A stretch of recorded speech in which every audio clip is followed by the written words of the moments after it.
Hey everybody, welcome to episode 5 of What Not to Miss with Chris, Home Edition.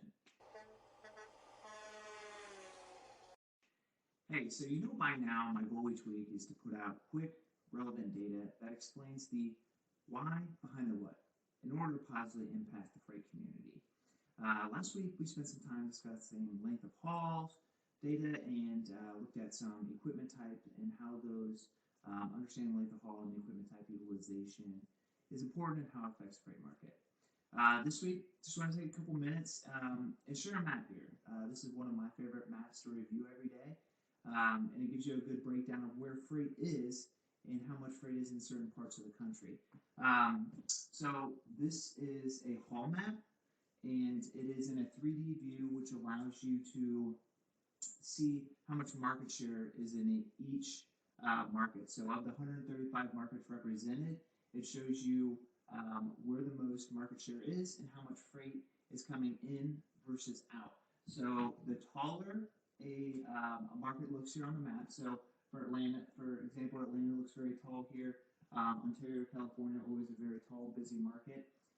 There's a lot of market share in those markets themselves. So the higher they are, that's the majority, the more freight there is in those locations. And as far as the color of the market, the darker blue it is, that means there's more outbound as opposed to inbound.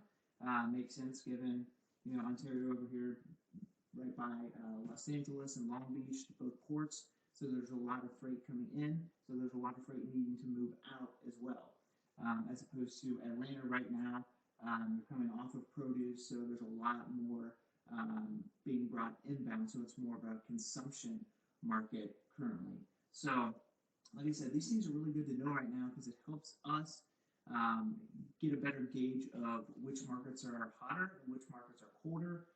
Helps us explain to our customers why rates are the way they are, and really just helps gives you a better understanding of where carriers are going to be migrating towards in the market.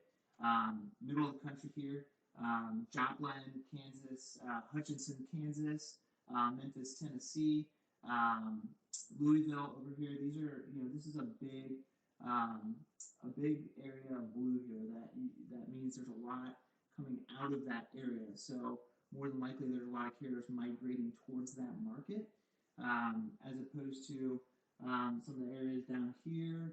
I mentioned Atlanta previously, and pretty much the entire state of Florida. There's not a lot coming out of there, so it's a lot harder to get carriers to go down in those markets. So we use this data again to share with our customers.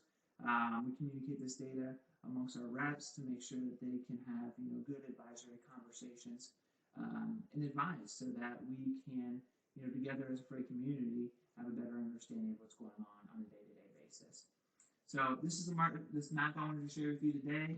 It's good for a number of reasons. If you'd like to have a conversation in more detail about this map and how this data can help forecast and explain what's going on currently, I'd love to have that conversation.